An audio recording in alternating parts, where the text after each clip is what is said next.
안녕하세요. 사연 읽어주는 남녀입니다. 오늘도 와주셔서 감사드리며 그럼 오늘의 이야기 시작하겠습니다.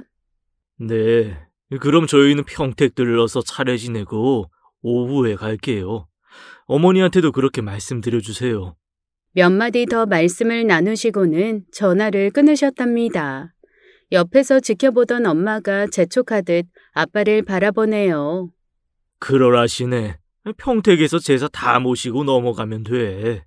그래도 돼? 당신 제사 참석 안 해도 된대? 몇 번을 말해. 어차피 명절 당일 제사야. 큰 의미가 있는 것도 아니고. 어머니 틀림없이 뭘 하실 텐데. 됐어. 엄마도 예전처럼 못 그러셔. 자기가 한계 있는데. 엄마는 할아버지의 승낙을 얻었음에도 불구하고 여전히 불안한 기색이었어요. 그럴 수밖에 없죠. 예전이라면 꿈도 못 꿀 일이었으니까요. 엄마는 아빠와 저보다 먼저 시댁에 가서 그 많은 제사 음식을 다 준비하는 것도 모자라 명절 이후 찾아오시는 손님들 대접을 도맡아야 했기에 친정 방문은 명절 연휴 마지막 날 저희 집으로 돌아오는 길에 잠시 스치듯 들리는 게 전부였거든요. 그걸로 아빠한테 투정 아닌 투정을 부리기는 했지만 그렇다고 해서 어떻게 할 수 있는 것도 아니었어요. 친정에 가겠다는 눈치를 보이기만 해도 입을 대빨 내미는 시어머니 때문이기도 했지만 그보단 명절 직후 방문하는 시누이의 엄청난 불평을 감당할 자신이 없었기 때문이었어요. 그렇게 보면 저희 엄마 참 불쌍해요. 할머니 성화 정도야 흔히 있는 일이니 그러려니 하겠지만 저희 본가는 사실 할머니가 문제가 아니었다는 게 문제였죠. 엄마 입장에서 본다면 진짜 시집살이는 시어머니가 아니라 시누이에게서 비롯되었거든요. 흔히 때리는 시어머니와 말리는 시누이 정도라고 생각하시겠지만 저희 집은 그 수준이 아니었어요. 때리는 시누이와 말리는 시어머니의 양상을 보였다고 해야 맞는 거였으니까요. 누구 하나 막아줄 사람이 없었어요. 아빠는 성향 자체가 워낙 소심한 분이었어요. 자기 누나에게 대놓고 이야기할 그런 분이 못 되셨어요. 할아버지는 그런 일이 벌어지고 있다는 것도 잘 모르셨고요. 저라도 말씀드려야 했는데 그 비슷한 이야기를 했다가 엄마에게 된통 혼이 나는 통에 그러질 못했답니다. 그러니 고모가 거칠 것이 없었어요. 그런 고모를 막은 게 다름 아닌 저예요. 저 덕분에 고모가 인생 최대의 위기를 맞으셨고 덕분에 엄마가 그간의 고통에서 벗어날 수 있게 되었답니다. 그래서 오늘은 제 자랑 한번 해보려고요. 엄마를 위기에서 구한 딸이니 이 정도는 해도 되지 않을까요? 안녕하세요. 전 이제 갓 사회에 발을 들인 20대 여성입니다. 현재 한 회사에서 컴퓨터 프로그래머로 일하고 있어요. 저희 과 교수님의 이야기대로라면 인간의 삶을 편리하게 만드는 중대한 일을 하고 있는 셈인데요. 듣기 좋게 말하니 이런 거고 사실은 노가다나 다를 바 없는 삶을 살고 있습니다. 하루 종일 모니터에 떠오른 알고리즘을 보며 눈이 빠지게 일하는 불쌍한 인간인걸요 뭐. 그래도 많이 좋아진 거예요. 저희 선배들은 지금 저희들이 겪는 것보다 훨씬 열악한 삶을 살았거든요. 선배들이랑 술자리를 할 때마다 듣는 이야기랍니다. 자기들은 퇴근 시간이 없는 삶을 살았다는 거죠. 사실입니다. 요새는 주 52시간 근무제가 법으로 규정되는 통에 예전처럼 그렇게 일을 할 수가 없게 되었어요. 덕분에 선배들의 전설적인 무용담은 그저 옛날 이야기쯤으로 여겨지고 있죠. 그나마 다행이지만 그래도 허울만 번지르르한 직업인 건 맞아요. 제가 제 일에 대해 너무 비관적으로 이야기하는 것 같아 덧붙이자면 그래도 좋은 점도 많아요. 제대로 된 프로그램 하나만 잘 만들어도 재벌 못지않은 부자가 될 수도 있고요. 실제로 세계에서 손꼽히는 부자들이 된 프로그래머들도 적지 않고요. 그래서 오늘의 어려움을 참으며 열심히 일하고 있답니다. 직업적으로 보면 이렇지만 개인적으로 보면 제가 프로그래머여서 좋았던 일이 없는 건 아니에요. 그게 바로 고모의 코를 납작하게 해준 사건이었어요. 저희 엄마를 쥐잡듯하며 산 우리 고모는 요새 죽은 듯 살고 있답니다. 예전 고모를 떠올리면 상상도 할 수 없는 일이죠. 예전의 고모라면 세상 거칠 것 없이 살았거든요. 자기 마음에 들지 않는 걸 보면 상대가 누구건 화부터 내던 분이었어요. 뭐 부족한 게 없이 살다 보니 그리 되셨나 보더라고요. 그중 가장 만만한 상대가 바로 저희 엄마였어요. 진짜 저희 엄마 고생 많이 했죠. 사실 우리 고모 처음부터 그랬던 건 아니었어요. 좀 괄괄하긴 해도 생활력도 강하고 그만큼 열심히 살았던 사람이었어요.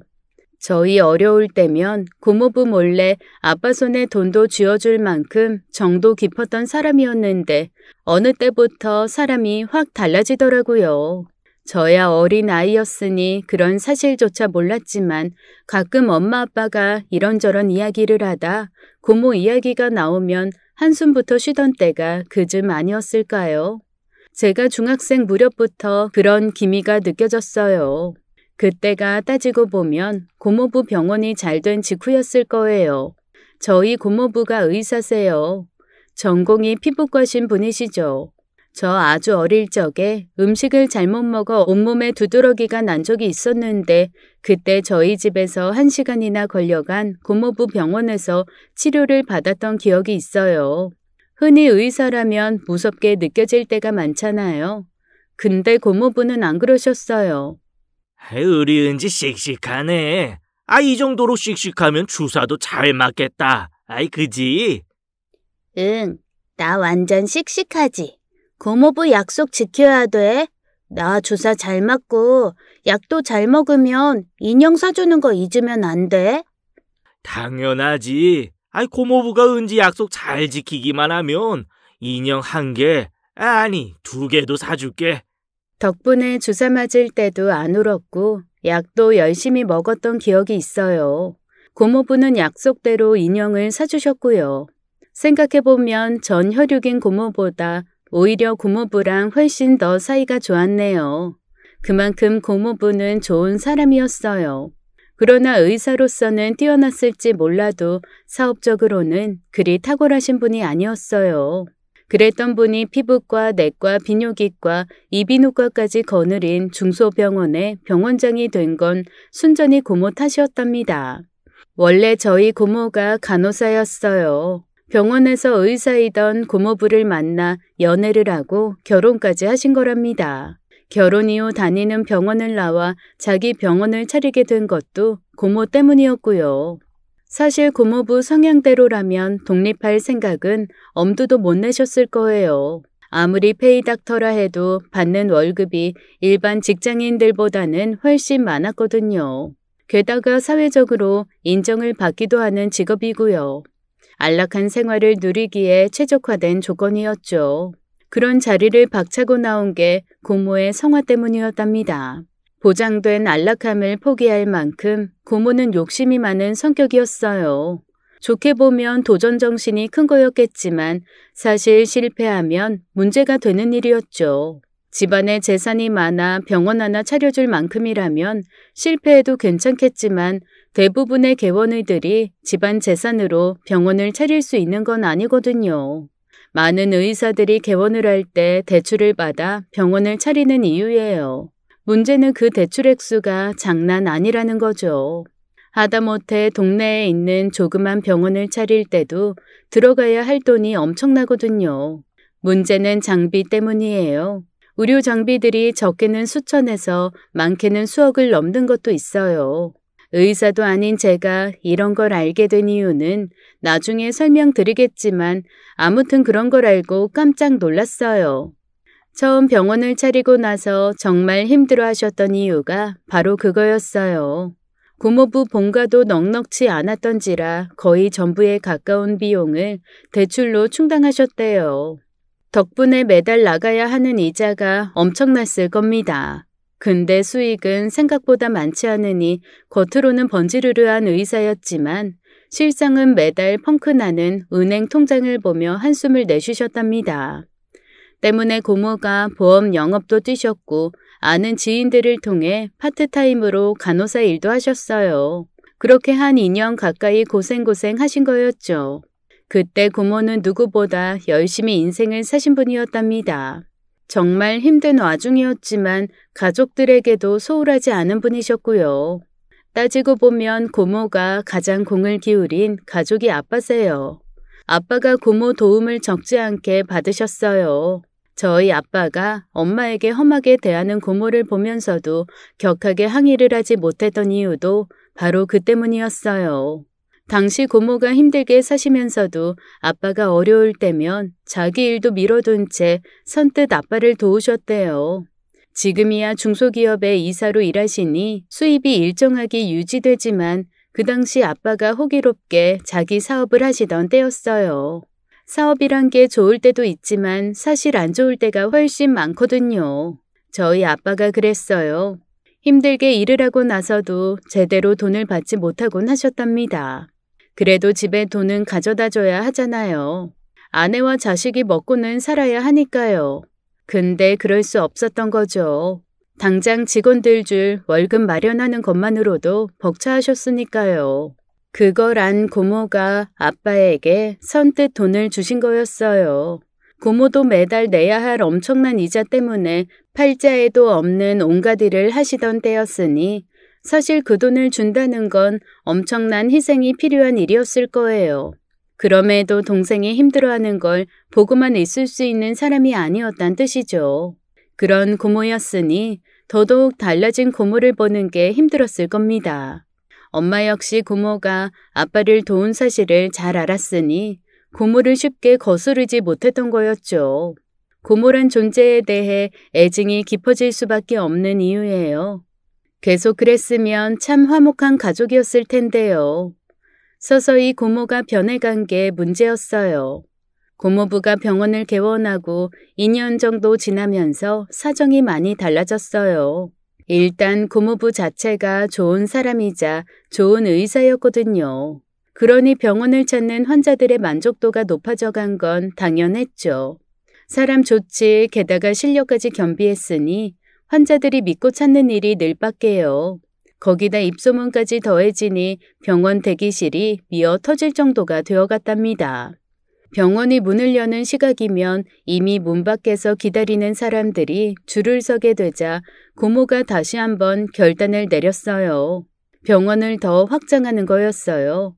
처음 병원을 개원할 때와는 달리 이미 단골이 차고 넘치게 확보되어 있는 상황이니 처음 겪었던 고생을 반복할 이유는 없었답니다. 예상대로였어요. 병원을 확장 이전하고 나서도 여전히 환자들은 대기실을 꽉 메웠죠. 고모부는 연신 힘들다면서도 흐뭇해하셨지만 고모는 그걸로도 만족이 안 되는 사람이었답니다. 말씀드린 것처럼 고모는 간호사만 하기엔 아까운 사람이었으니까요. 사업은 저희 아빠가 아니라 고모 같은 사람이 해야 한다는 뜻이랍니다. 연일 병원을 찾는 사람들이 미어 터지자 고모는 다른 생각을 하셨어요. 어차피 피부에 문제가 있는 사람들이라면 다른 곳도 아플 수 있을 거란 생각이셨죠. 그 사람들을 꼭 피부과 진료만 보게 할 이유는 없다는 생각이셨어요. 그 문제로 고모부랑 의견 다툼이 있었다셨어요. 고모는 내과나 이비인후과 같은 것도 병원의 부서로 넣자는 생각이셨거든요. 어차피 진료를 볼 의사만 구하면 되는 일이니 크게 이상한 생각도 아니었죠. 다른 준대형 병원들도 그렇게 커온 게 사실이고요. 근데 고모부는 그 정도 욕심은 없으신 분이셨다는 게 문제였죠. 고모부는 그저 친근한 아저씨 같은 피부과 원장으로도 만족하실 분이었으니까요. 문제는 고모가 그게 아니란 거였죠. 간호사 출신인 고모는 대형 병원의 수익성이 얼마나 좋다는 걸 몸소 체득하신 분이셨죠. 자기라고 그 돈을 못 벌 이유는 없지 않냐 생각하셨으니 무슨 과든 유치하지 못할 이유가 없었답니다.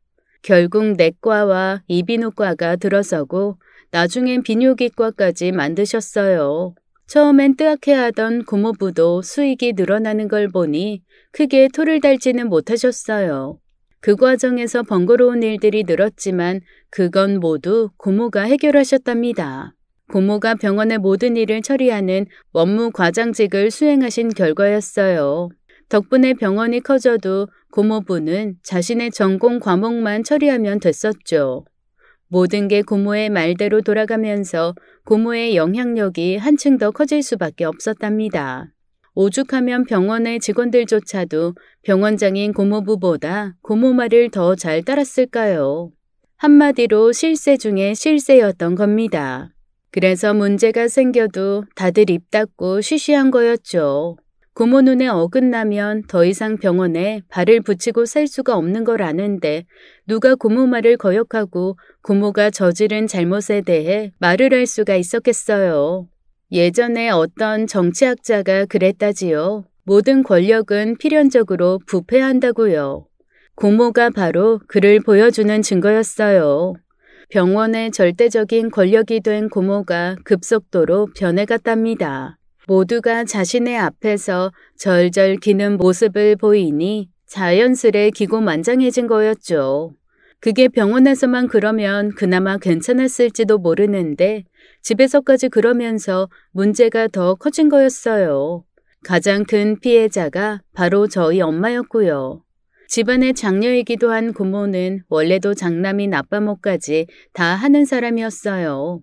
아빠가 워낙 소심한 성격이다 보니 굳이 앞서려는 모습도 보이지 않았던 이유도 있지만 그보다는 고모가 스스로 집안일을 챙기려는 생각이 강했던 탓도 있었죠. 병원이 크게 성장하기 전까지는 그게 긍정적인 방향으로 이뤄졌어요. 예를 들면 고모가 저희 아빠를 도왔던 방식처럼요.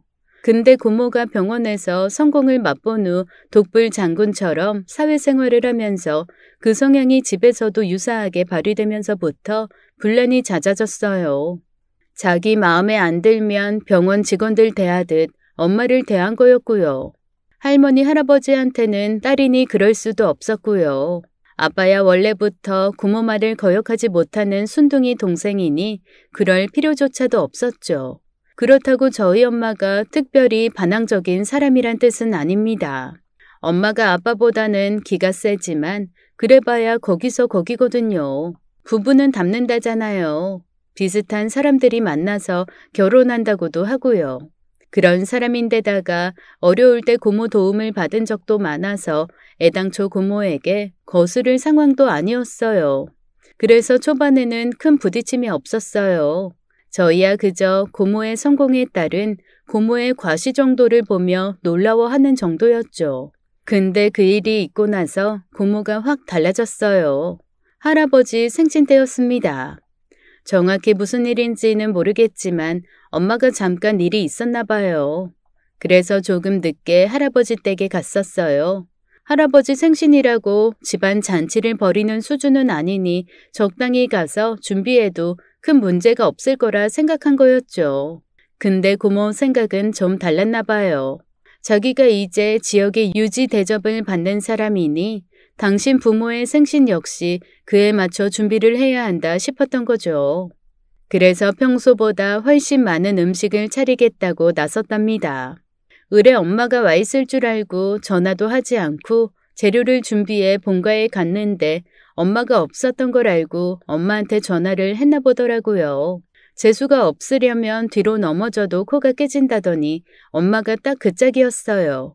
평소라면 고모 전화를 안 받을 분이 아니셨는데 그날은 다른데 정신을 팔고 있다가 그 전화를 못 받았대요. 아무 생각 없이 전화기를 가방에 넣어둔 채 다른 일을 보고 할아버지 집에 들어가는 순간 생각지도 못한 날벼락을 맞고 말았답니다. 옳게 뭐하는 사람이야? 오늘 무슨 날인 줄 알면서 전화도 안 받아? 일하기 싫어서 전화 일부러 안 받은 거야? 그냥 죄송하다고 말했으면 문제가 불거지지 않았을지도 몰랐지만 평소 고모를 잘 아는 엄마가 그걸 대수롭지 않게 대처한 게 문제였어요. 고모가 달라졌다는 걸 몰랐으니 그런 거였죠. 그걸 어떻게 하셨어요? 그래도 화푸세요. 저 이렇게 왔잖아요. 엄마 딴에는 그냥 웃으며 넘어갈 생각이셨을 겁니다. 이전이라면 충분히 해결될 문제였을 테니까요. 엄마가 아는 고모였다면 그렇게 말하는 엄마에게 버럭 소리를 지르시고는 금세 웃는 얼굴로 함께 일하자던 분이셨으니까요. 근데 고모가 그 옛날의 그분이 아니시라는 게 문제였어요.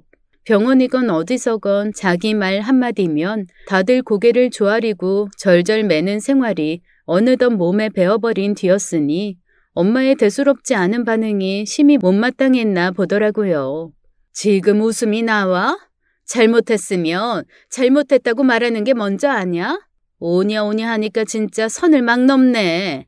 한껏 굳어진 얼굴로 냉랭하게 말하는 고모를 보면서 엄마도 뭔가 잘못됐다고 느끼셨지만 그래도 10년을 훨씬 넘게 겪어온 고모를 떠올리며 다시 한번 애교 아닌 애교를 부리셨대요. 그게 모든 것이 틀어지기 시작한 순간이었어요. 저 아직 안 넘었는데 죄송해요. 이제 선 넘어가서 일할게요. 그렇게 부엌으로 넘어가면 여느 때처럼 넘어갈 거라고 생각하셨대요. 이전이라면 언제나 그런 시기였으니까요. 근데 그럴 순 없었죠. 엄마는 그대로였지만 고모는 그대로가 아니었으니까요. 진짜 미친 거 아니야? 내가 좋게 대하니 만만해 보이지? 고모가 들고 있던 시금치를 엄마 쪽으로 냅다 던지셨어요. 엄마도 그걸 보고 있던 할머니도 다들 엄청나게 놀라셨대요. 할머니가 중재에 나섰지만 좀처럼 고모의 화는 풀리지 않으셨고요. 그때부터 고모와 엄마 사이가 제대로 틀어졌답니다. 정확히 말하면 틀어졌다기보다는 고모의 호된 시집살이가 시작된 거죠. 그날 어린 제가 보기에도 집안 분위기가 싸했어요. 할아버지도 계시고 고모부도 있었으니 더 이상의 큰 소리가 난 건 아니지만 아무튼 좀 이상했던 것은 분명했어요. 그래도 사태가 그렇게까지 심각하다고 생각한 건 아니었어요. 그냥 이상한 하루 정도로 생각했거든요. 아빠도 그랬고 엄마 역시도 그랬어요. 나 진짜 깜짝 놀랐어. 혹시 형님 병원에 무슨 일 있는 거 아니야? 안 그러면 저런 일로 화내실 분이 아닌데. 그런 일이 있었다고? 아니 정말 병원에 무슨 일이 있나? 근데 매형 얼굴 보니 특별한 문제는 없어 보이던데 우리 누나 갱년기 오는 거 아니야? 엄마가 조금 감정이 상하기는 했어도 고모에 대한 타박보다는 오히려 고모를 걱정하는 말을 할 정도로 심각하게 생각하지 않았답니다. 그간 보아온 고모에 대한 신뢰가 있었기 때문이었죠. 가끔 화를 내기는 하지만 그렇다고 시누이 행세 따위를 하는 사람은 아니었으니까요. 무엇보다 저희 집이 어려울 때 누구보다 걱정하며 진심으로 도와준 분이셨어요. 자기 일보다 먼저 가족을 챙기는 그런 사람이 잠깐 그랬다고 화를 낼 수는 없었죠. 엄마는 그렇게 생각했지만 고모는 안 그랬던 모양이었어요. 고모는 자신의 권위를 엄마가 의도적으로 무시한다고 생각하신 거였답니다. 그럴 리가 없었죠. 엄마는 아빠만큼, 아니 어쩌면 아빠보다 더 고모를 믿고 의지하고 있었으니까요. 그래서 더 그랬을 겁니다. 시누이긴 하지만 믿음직한 큰언니 정도로 고모를 생각하고 있었던 거죠. 그래서 고모가 화를 내도 웃으며 농담으로 넘어가고 그랬던 거죠. 근데 고모에겐 그 사실이 보이지 않았나 봅니다. 예전에 고모는 그 사실을 분명히 알고 있었어요. 엄마도 그랬으니 그런 식으로 행동한 거고요. 근데 고모가 실질적인 병원장으로 대접받기 시작한 뒤로는 그게 안 됐던 거죠. 모두들 자기 앞에서 고개를 숙이고 무조건 알겠습니다만 말해야 하는 사람들 속에서 살다 보니 어느새 가족에게도 동일한 잣대를 들이대게 된 거였어요. 사실 왜 그런 건지 솔직히 이해가 가지 않았습니다. 가족인데 왜 그래야 하는 건지도 모르겠고요. 그건 지금도 그렇고 예전에도 같은 생각이에요. 단 하루의 해프닝쯤으로 생각했던 고모의 행동은 이후 갈수록 수위가 높아져 갔어요. 처음엔 그 사실을 모르고 있던 저조차 조금씩 눈치를 챌 정도가 되었으니까요. 그 증거가 바로 엄마의 행동이었어요. 할아버지는 당연하지만 할머니 역시 엄마에게 싫은 소리를 하시는 분이 아니셨어요. 1시간 거리긴 해도 저희가 사는 도시가 다르니 그리 자주 찾아뵙는 건 아니었어요. 명절이나 생신날 또는 특별한 이슈가 있는 날 정도에 찾아뵙는 게 원래 저희 집 모습이었어요. 1년에 한 10번 정도, 아무리 많아도 그 이상은 아니었어요. 자식된 도리로 당연히 찾아뵙는 날이었으니 이상한 건 아니었어요. 엄마가 가끔 명절에 친정 가는 문제로 아빠랑 토닥거리긴 했지만 기본적으로는 엄마도 그게 맞다고 생각하는 분이셨어요. 그래서 할아버지 댁에 가더라도 크게 힘들어하지 않으셨고요. 일이 힘들 수는 있어도 사람 때문에 스트레스를 받진 않으셨거든요. 할머니나 고모가 시집살이를 시킬 만한 분도 아니었으니 당연했어요.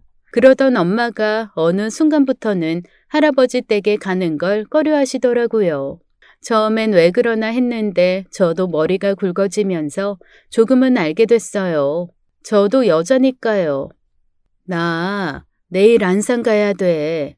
어머니가 오라셔. 엄마가? 왜? 몰라. 그냥 오래. 이유를 물었는데 어머니가 오히려 화를 내시잖아. 오라면 오지 왜 그리 잔말이 많냐시더라. 왜 그런데? 내가 전화해서 물어봐야겠어. 됐어. 잘도 대답해 주시겠다. 오히려 내가 고저질했다고 나 더 혼나. 하지 마.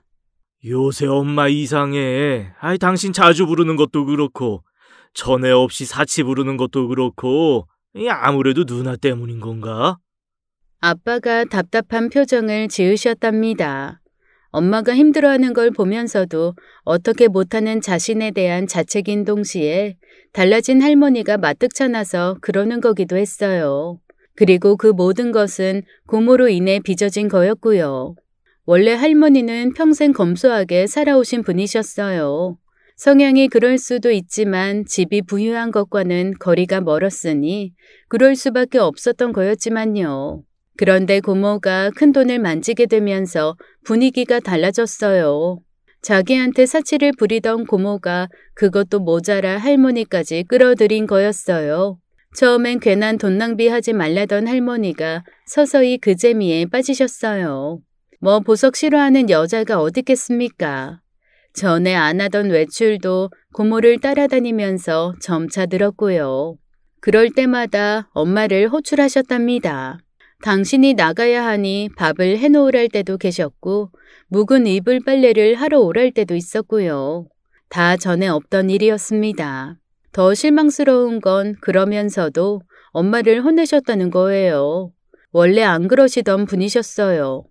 엄마가 할머니 일을 거들어 드릴 때마다 감사하다 고맙다는 말을 잊지 않던 분이셨는데 어느 때부터는 그게 당연하다는 식으로 반응하는 걸 넘어 엄마가 제대로 일을 못한다며 타박을 하시기 일쑤였거든요.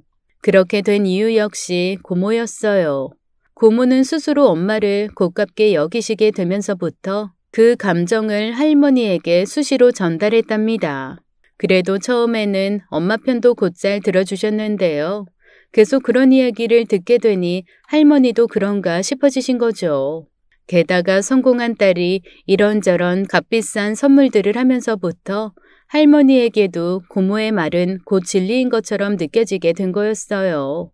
그래서 고모의 말처럼 할머니 역시 엄마의 행동 하나하나가 곱게 보이지 않게 된 거였어요. 요새 같으면 너무 힘들어. 알아. 아무래도 내가 누나 만나서 한번 따지든가 해야겠어. 당신이? 아서 그러다가 당신도 찍히면 어쩌려고. 찍혀? 뭐 그래도 어쩌겠어. 내가 누나 병원 직원도 아닌데. 그런 일이 일어날 리 없다는 건 누구보다 엄마 아빠가 더 잘 알았을 겁니다. 평생 누나 말에 순응했던 아빠였어요. 게다가 심약하기까지 한 사람이 나이가 들었다고 해서 평소에 하지도 않는 방귀를 들 수는 없었죠. 그대로였으면 우리 엄마 평생을 힘들게 살아야 했을 겁니다. 다행스러운 건 엄마에겐 딸이 하나 있었다는 거죠. 그것도 아빠나 엄마와는 달리 꽤나 대차고 당돌한 딸이었죠. 그런 저를 두고 할아버지가 신기하다고 하신 적도 있어요. 앞만 봐도 저건 강희를 닮았어. 하는 짓도 그렇고 똑 부러지는 것도 똑같고. 네, 사실입니다. 유약한 부모를 하나도 닮지 않고 오히려 고모의 대찬 성격을 물려받은 게 저였어요. 왜 그런 건지는 모르겠지만 진짜 그랬답니다. 그래서 결국은 제가 고모를 혼낼 수 있었던 거죠. 의도적으로 그러려던 건 아니었어요. 그러나 고모의 행동이 마음에 안 들었던 건 맞습니다. 그래서 그런 일까지 한 것일 테죠. 시작은 우연한 계기였어요. 제가 대학을 들어가면서부터 행동 반경이 안산 근처로 옮겨지게 되었습니다. 대학이 그곳에 있어서요. 컴퓨터에 대한 공부를 전공하면서 때론 밤늦게 공부를 할 일도 많아 근처에서 자취를 하던 친구 집 신세를 종종 졌어요. 그럴 때마다 엄마 걱정이 한둘이 아니었죠. 아무리 세상이 달라졌어도 엄마 눈엔 다 큰 딸이 바깥에서 자고 들어오는 건 걱정이 될 수밖에 없는 일이었으니까요. 그렇다고 제가 이상한 짓을 할 나이는 아니었어요. 친구들과 놀기도 하지만 최소한 노는 것 때문에 집에 안 가는 건 아니었어요. 한 몇 번 그러긴 했지만요. 아무튼 밤늦게까지 공부를 하다 나오면 친구들과 뒤풀이를 하기도 하죠. 그게 대학 생활의 맛이니까요. 그날도 그런 날이었어요. 안산에서 놀려면 고잔동이나 중앙동 쪽으로 주로 가게 돼요. 이런저런 술집들도 많고 맛집들도 많아서요. 그렇게 친구들과 가볍게 맥주 한잔을 하고 나오는 길에 이상한 걸 봤어요. 정확히 뭐 하는 술집인지는 몰랐어요. 술집 같아 보이는 가게 앞에서 고모를 우연히 봤거든요. 물론 고모는 저를 못 봤고 저만 고모를 봤죠. 고모는 대충 봐도 술이 많이 취해 보였어요. 그럴 수 있죠. 여자라고 술을 마시지 말란 법도 없고 게다가 고모는 사업을 하시는 분이시니 만날 분도 많으니까요. 그런 거라면 이렇게 말씀드릴 이유도 없겠죠. 근데 제가 본 장면이 너무 민망해서 그냥 넘어갈 수가 없었어요. 고모가 자기의 비싼 외제차를 타기 전에 배웅 나온 듯한 어떤 남자를 꽉 껴안지 뭡니까? 정확하지는 않지만 20대로 보이는 남자였어요. 게다가 엄청 잘생기기도 했고요. 50이 훌쩍 넘은 고모가 아들뻘인 남자를 길거리에서 껴안는다는 게 말이 안 되잖아요. 그냥 격려차 안는 것일 수도 있겠지만 전 그 분위기를 분명히 기억해요. 더 결정적인 장면이 있었으니까요. 분명히 봤습니다. 고모가 그 남자의 엉덩이를 쓰다듬는 걸요. 갓난아기도 아닌 젊고 잘생긴 남자의 엉덩이를 쓰다듬는 게 상식적으로 가능한 걸까요? 게다가 떠나는 고모의 차 뒤로 그 사람들이 90도로 인사를 하기까지 했는데요. 아무리 봐도 이상하더라고요. 제가 그걸 유심히 보자 친구가 묻대요. 왜? 뭔데? 아냐, 그냥. 제 눈이 가 있는 곳을 보던 친구가 그러대요. 우와, 저 남자들 장난 아닌데? 우리 가서 말이라도 걸어볼까? 헤헤. 미쳤어? 근데 저 남자들은 뭐지? 글쎄다. 뭐하는 사람들이길래 저렇게 잘생겼대? 그게 호스트바. 그러니까 룸살롱 같은 거라는 건 며칠 뒤에나 알았어요. 친구나 저나 그런 세상이 있다는 건 꿈에도 몰랐으니까요. 며칠 뒤 선배들이랑 밥을 먹다가 우연히 그 얘기를 친구가 했어요. 그러자 선배 하나가 알려주대요. 중앙동? 애들이 잘생겼다고? 그거 호스트바일걸? 호스트바? 설마 잘생긴 남자들 끼고 여자들이 술 먹는 그거 말하는 거예요? 그래. 중앙동에 그런 게 있다고요? 서울도 아닌데? 얘가 중앙동 알기를 뭘로 알고? 왜? 니들도 그런 데 가보고 싶냐? 아서라, 술값만 좋기 100은 넘을 텐데. 하긴 니들은 돈 있어도 못 가겠다. 니들 같은 핏덩어리들은 받아주지도 않을 테니. 그래도 가고 싶다면 돈 많이 벌어. 프로그램 하나 잘 만들어서 팔면 되지 않을까? 선배가 웃으며 이야기했지만 전 그 이야기를 들을 정신이 없었습니다. 선배 말대로라면 고모가 호스트바란 곳에 가서 남자를 끼고 술을 마신 걸 테니까요. 좋다 나쁘다의 의미가 아닙니다. 고모가 그런 곳을 다닌다는 사실이 너무 충격적이어서 그랬어요. 정확한 건 아닐 테지만 선배 말대로 100만 원은 넘게 줘야 술을 마실 수 있는 곳에 아무렇지 않게 갈 정도로 고모가 돈을 많이 번 건 맞았죠. 100만 원이 뭡니까? 1000만 원도 큰 부담이 아니었을 텐데요. 당장 고모가 타고 다니는 차만 해도 1억이 훌쩍 넘는 그런 차였으니까요.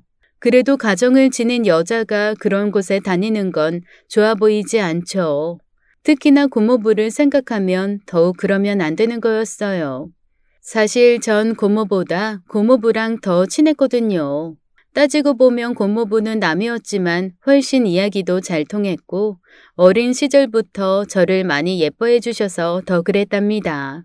제가 대학에 진학할 때도 고모부에게 조언을 구하기도 했고요. 우리 집안 통틀어 가장 공부를 잘한 사람이잖아요. 그랬으니 대학에 관한 궁금증을 가장 속 시원히 해소시켜줄 사람이었죠.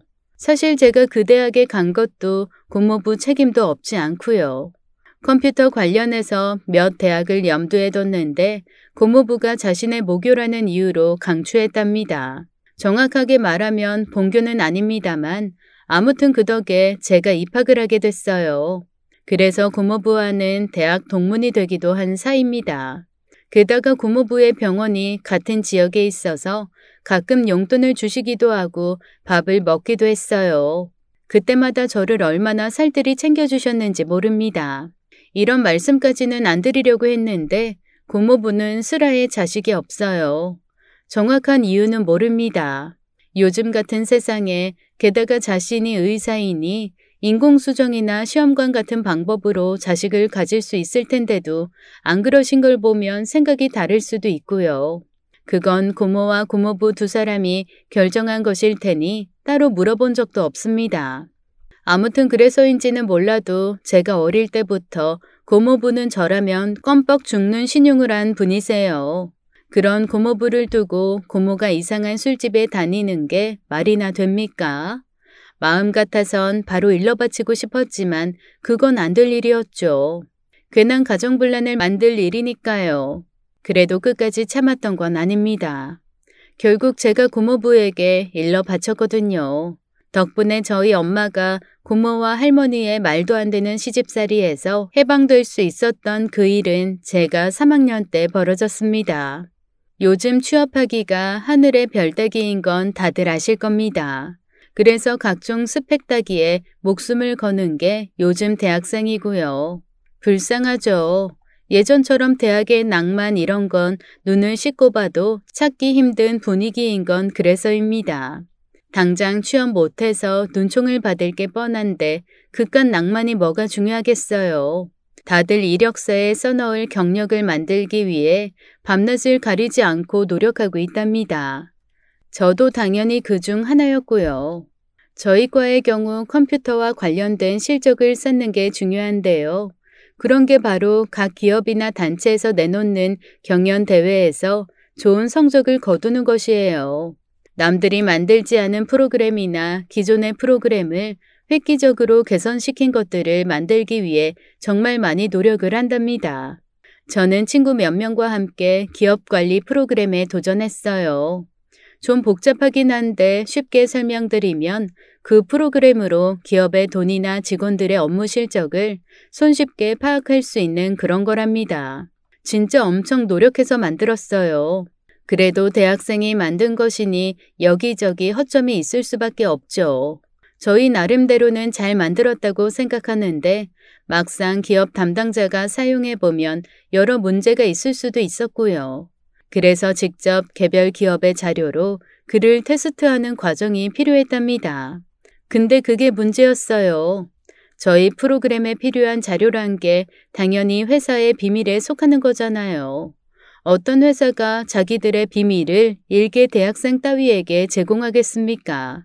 아쉽지만 모의 프로그램 형태로 하는 수밖에 없었어요.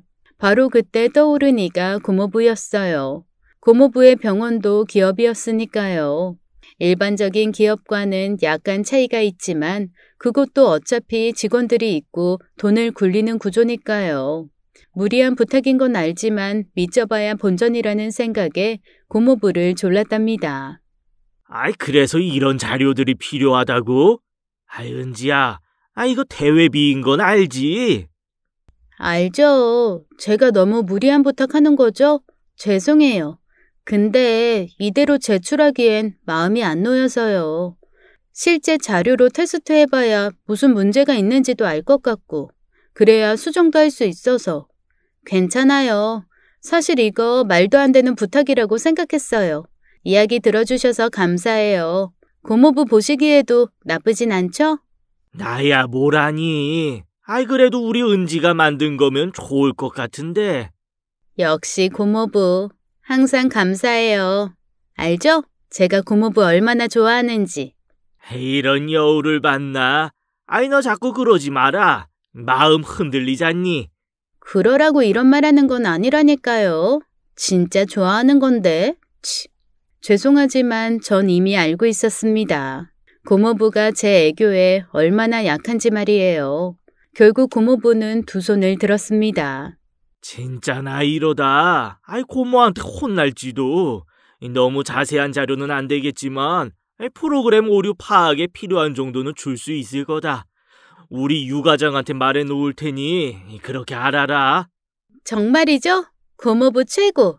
진짜 나 세상에서 고모부가 최고 좋아요.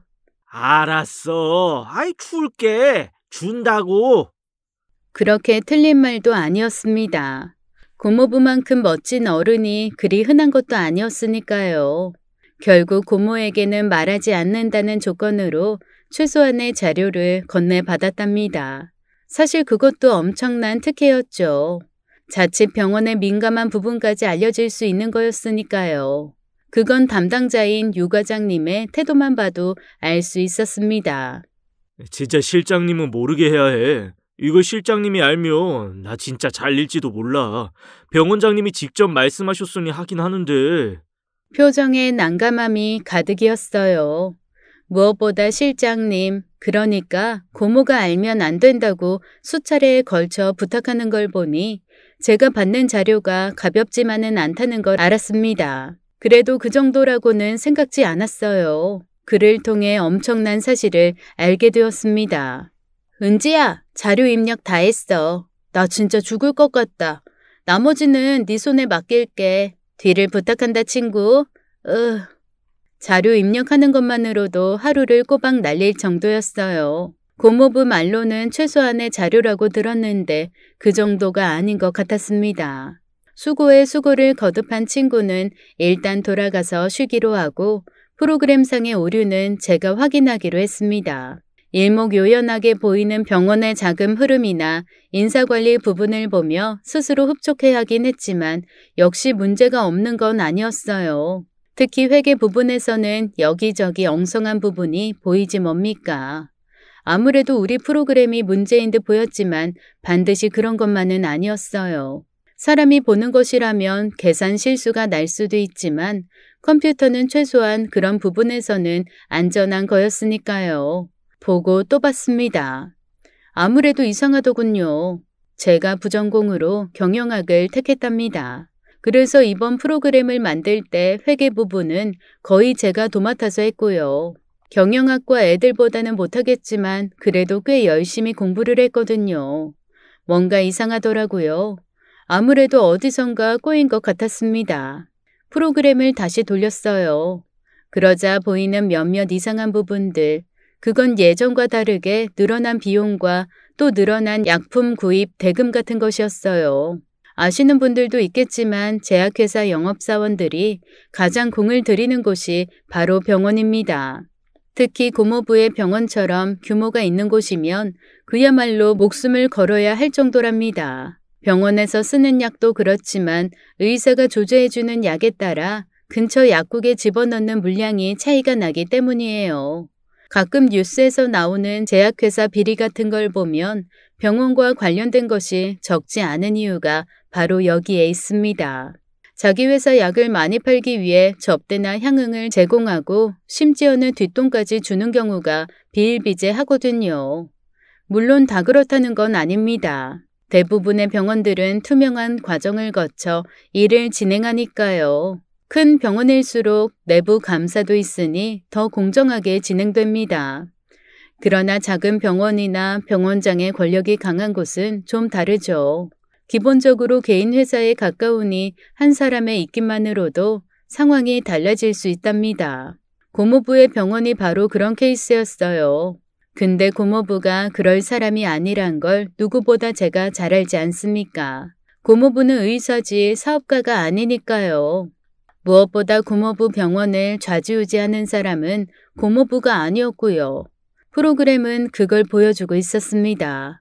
누군가의 부정이 섞여 있을 거란 사실 말입니다.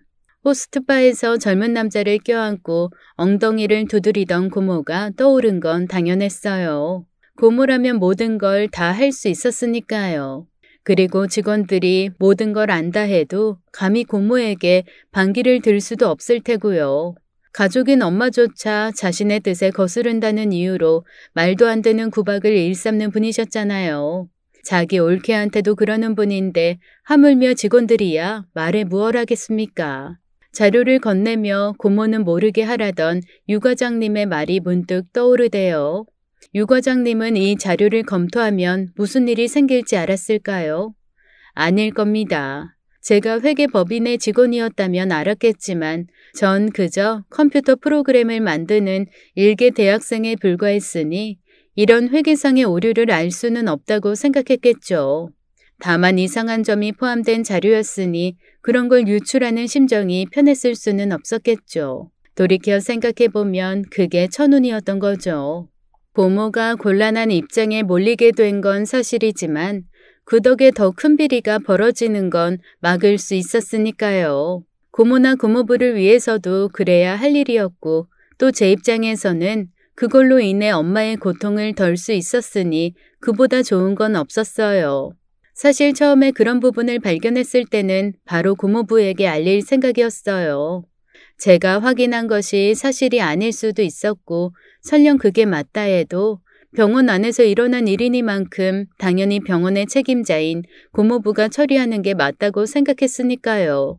그 전날 고모가 엄마에게 사기 그릇을 던져 엄마가 얼굴에 상처를 입는 일이 발생하지만 않았다면 그렇게까지는 하지 않았을 거예요. 엄마, 얼굴이 왜 이래? 무슨 일이야? 며칠 만에 집으로 돌아갔는데 엄마가 얼굴에 큼지막하게 밴드를 감싸고 있지 뭡니까? 아빠의 표정도 침통하기 그지없었고요. 계단에서 발을 헛디디는 통에 손잡이 쪽에 얼굴을 부딪혔어. 괜찮아. 한 며칠 있으면 괜찮아진대. 대수롭지 않다는 듯 말했지만 그럴 리가 없었습니다. 얼굴 오른쪽을 온통 가린 밴드의 크기가 그것이었어요. 단순히 얼굴을 부딪혔다고 밴드를 바르진 않잖아요. 손잡이에 얼굴을 부딪힐 수는 있죠. 그럼 보통은 붓거나 뼈가 상하지 않나요? 그럴 때 밴드를 바르진 않는 거고요. 보통 밴드는 어디가 찢기거나 베일 때 바른다는 것 정도는 누구나 아는 거고요. 집안일 하다가 다칠 수도 있죠. 근데 그렇다고 엄마처럼 당황하거나 아빠처럼 침울해하지는 않을 테고요. 무언가 다른 사연이 있었던 게 분명하다 싶었어요. 도대체 무슨 일인데 엄마? 아니다. 아빠, 무슨 일이에요? 이런 건 아빠에게 물어야 했습니다. 우리 아빠는 거짓말에 특히 취약한 사람이었으니까요. 몇 번을 더 재촉하자 결국 입을 열었답니다. 그게... 며칠 전에 할머니가 김장을 하셨대요. 좋기 300폭이 가까운 김장을 하다가 다쳤더군요. 그것도 엄마와 도우미 두 분이서 하신 거래요. 고모와 할머니는 안 계셨고요. 그럼 안 되는 거거든요. 일반 가정집에서 300포기 김장을 할 이유는 없죠. 이유는 고모 때문이었습니다. 고모가 여기저기 김치를 나눠주다 보니 그렇게 많이 하는 거였어요.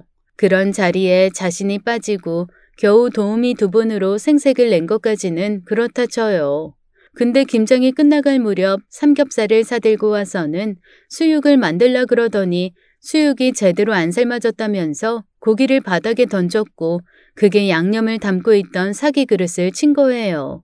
불행히 그 사기 그릇이 날았다 떨어지며 생긴 파편 조각이 엄마 얼굴을 때렸고요. 운이 좋아서 눈을 간신히 피했답니다. 너무 화가 났어요. 고모 진짜 미친 거 아니야? 아이, 은지야. 아이, 무슨 말을 그렇게 해? 아빠도 그래. 아빠 고모한테 뭐라 그랬어? 아니지? 아빠 와이프가 실명했을 수도 있었어. 화내야 하는 거 아니야? 말을 말자. 할머니는 뭘 하셔? 할머니가 고모 엄마니까 혼을 냈어야지. 안 그러셨지? 나 진짜 실망스러워. 고모는 그렇다 쳐도 할머니까지 왜 그런데? 진짜 당장 달려가 한바탕 하고 싶었습니다. 마음은 그랬는데 그러지 않았어요. 저 그렇게 멍청하지 않거든요.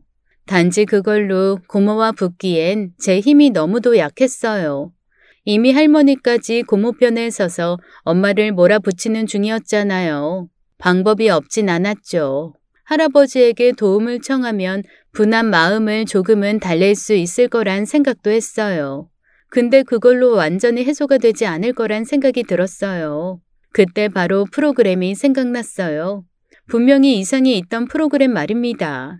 근데 심증만큼의 물증이 없다는 것이 문제였어요. 그래서 결국 나쁜 짓을 했어요. 컴퓨터를 다루는 분들은 아실 텐데요. 남의 컴퓨터나 핸드폰 같은 걸 훔쳐볼 수 있는 방법이 있답니다. 해킹이라고 하는 건데요. 합법적인 일은 아닙니다. 제가 잘했다는 건 아니란 뜻이에요. 그래도 망설이진 않았어요.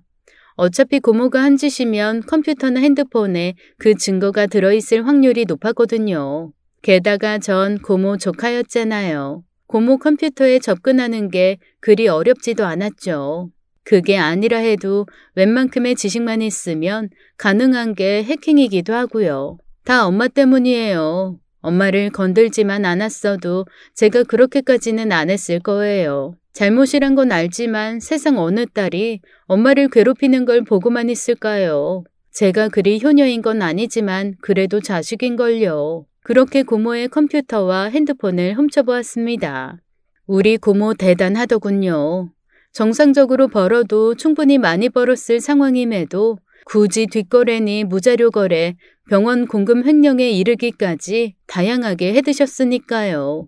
비단 일적인 것만 있었던 건 아닙니다. 호스트바 같은 이상한 술집에서 일하는 젊은 남자들과 주고받은 다양한 이야기들도 핸드폰에 모셔두고 있었거든요. 정말 그러고 싶을까 싶을 정도였어요. 고모 진짜 왜 그래요? 처음엔 딸로서 엄마의 상처를 낸 장본인에게 따지는 거라고 생각했나 봅니다. 엄마한테는 그래도 조카인 제게는 약한 분이었으니까요. 일부러 그런 것도 아니잖니. 일하다 보면 그런 적도 많고. 그쵸, 엄마? 할머니까지 끌어들여 자신의 억울함을 말하더군요. 때리는 시누이보다 말리는 시어머니가 왜 더 미운지 알겠대요. 그래, 은지야. 그냥 손이 미끄러진 거야. 설마 네 고모가 일부러 그랬겠냐? 할아버지나 고모부는 의뢰 그럴 거라고 생각하셨나 봅니다. 설마 자기 아내가 그렇게까지 행동할 거라고는 생각 안 하셨을 테니까요. 진짜 너무 싫었어요. 이렇게 넘기면 또 악순환이 반복될 테니까요. 그건 끊어내야 했답니다. 할아버지와 고모부 앞에서 그간 엄마에게 일어난 일들을 하나씩 다 이야기했어요. 쇼핑 간다는 이유로 엄마를 불러 이불 빨래를 시키고 고모 선물 사오라며 서울로 보내 심부름을 시킨 일. 그럴 때마다 제대로 일을 못했다고 혼을 내서 엄마를 눈물 짓게 했던 일 말입니다. 처음에는 듣고만 있던 할아버지와 고모부의 표정이 제대로 일그러지셨어요. 당연히 고모와 할머니는 똥 씹은 표정이 되었고요. 고모가 계속 들어줄 리 없죠. 아무리 조카라 해도 자기한테 기어오르는데 봐줄 사람이 아니었죠. 적어도 그때의 고모는 그랬어요. 예쁘다 하니까 얘가 버릇없이. 올케가 가르친 게 그것뿐이니 어쩔 수 없나? 말이 심했어요. 당신 지금 말이 왜 그래? 여기서 처남댁은 뭐고? 또 그것뿐은 뭐야? 고모부가 사람 좋은 의사긴 해도 만만한 상대는 아닙니다. 아무리 대가 센 고모라 해도 고모부가 정색을 하고 나서는 순간은 다르죠. 고모를 자신의 아내라 생각하니 가급적 존중해 주시는 거지 아니다 싶은 것까지 마냥 오냐오냐 하는 분은 아니시거든요. 저희 아빠가 고모부 반의 반만 닮았으면 이런 일도 없었을 텐데요. 잠깐 주춤하던 고모가 다시 입을 열었습니다. 제가 너무 버릇없이 하잖아. 어른이면 감싸지만 말고 따끔하게 혼도 내야지. 제 말대로라면 나도 엄마도 이유 없이 트집이나 잡기나 하는 말도 안 되는 나쁜 년이라서 며느리 옳게 괴롭히는 것밖에 안 되잖아. 그러게. 아이고 내가 억울해서. 고모만이면 몰라도 할머니까지 그러시니 고모부가 더 채근을 못하셨어요. 할머니한테 그럴 수는 없으니까요. 설마 했는데 당신 정말 그랬어? 강이랑 그랬냐고? 평소 인자하시던 할아버지가 입을 여니 분위기가 확 달라졌어요. 사실 저희 아빠가 할아버지를 많이 무서워하세요. 전 솔직히 이해가 안 됐거든요. 저 태어나서 단 한 번도 할아버지가 화를 내는 걸 본 적이 없으니까요. 그래서 그런 말을 했는데 아빠가 그랬어요. 할아버지가 아빠한테 화낸 적도 거의 없었대요. 근데 아빠한테 혹은 외부 사람한테 화내는 경우가 아주 가끔 있었대요. 아빠는 자식이니 당연히 무서웠겠지만 외부 사람은 아니잖아요. 근데 그 사람도 할아버지한테 꼼짝 못할 만큼 한번 화를 내시면 주변이 얼어붙는다 그러셨거든요. 이해가 안 갔는데 그날 알았어요. 얌전한 사람이 화를 내면 무섭다는 말이 무언지를요. 할머니와 고모의 변명이 이어졌지만 할아버지는 그 말을 듣는 대신 엄마를 쳐다보고 계셨어요. 고개를 숙인 채 아무 말도 못하는 엄마를 보며 할아버지는 제 말이 맞다는 걸 아셨고요. 내 집에서 이런 일이 일어날 줄 몰랐다. 내 잘못이지. 내 마누라와 내 딸이 저랬으니 내가 용서를 구해야지. 애미야 미안하다. 요새 저 사람 좀 변했다고 생각은 했지만 그래도 너한테 그러는 줄은 몰랐다. 미안하다. 할머니와 고모가 뭐라 그러기도 전에 할아버지가 고함을 치셨어요. 내가 애미한테 사과하는 거 안 보여? 지금부터 두 사람 한마디라도 입대면 당장 이 집에서 쫓겨날 테니 닥치고 있어. 내가 지금 애미랑 정서방 보기 얼마나 창피한 줄 알면. 죄송해하는 건 할아버지만이 아니었네요. 고모부도 할아버지처럼 자기 아내의 말도 안 되는 행동에 사과했으니까요. 크게 화를 내신 할아버지가 방으로 들어가자 고모가 엄마를 째려보며 입을 열대요. 좋겠네, 효녀딸 둬서. 누가 봐도 비아냥이었습니다. 당신 그만 안 해? 그만 안 하면? 할아버지한테 야단 맞은 게 분했는지 평소답지 않게 고모부에게 맞서지 뭡니까? 아무리 고모가 기고만장해도 고모부한테 그러지는 않았거든요. 저희 고모부 부드러운데 카리스마 넘치는 남자라서요. 내가 진짜 은지 부탁이라 그냥 넘어가려 했는데 당신 진짜 안 되겠네. 도대체 무슨 말도 안 되는 소리를 한 거니? 너 진짜 그렇게 안 봤는데 못 쓰겠구나. 저한테 날아오던 고모의 화살은 채 날아오기도 전에 부러졌답니다. 고모부가 세상에서 가장 큰 방패를 드셨거든요. 고모부가 고모의 각종 비리와 함께 호스트바에서의 낯뜨거운 문자까지 다 까발리셨어요. 그러라고 드린 건 아니었어요. 알아서 잘 수습하시란 의미였는데 그걸 모든 사람들이 다 보는 앞에서 공개할 줄은 몰랐습니다. 자신의 부재에도 시끄러운 소리가 나자 다시 등장하신 할아버지를 위시해 모든 사람이 그걸 봤어요. 뭔지 모르실까봐 제가 설명까지 했답니다. 고모 태도를 보면서 너무 열이 받아서요. 내가 진짜 딸을 잘못 키웠네. 정서방, 자넨 마음대로 하게. 감옥에 보내든 이혼을 하든 나는 상관 안 할 테니. 그리고 당신도 마찬가지야. 내가 이런 사람을 평생 믿고 살았다니. 할머니도 그 정도까진 모르셨으니 정말 놀라셨나 보대요. 하긴 놀라지 않은 사람이 어디 있었겠어요. 그 기세 등등하던 고모가 고모부 손에 끌려 나갔고 할머니 역시 할아버지의 실망을 보곤 쥐죽은 듯 침묵만 지켰답니다. 당연히 저희도 집으로 왔죠. 그리곤 엄청 혼났어요. 아무리 그래도 고모한테 어떻게 그러냐고 말이죠. 혼날 짓을 한 건 맞았죠. 그래서 실컷 혼났어요.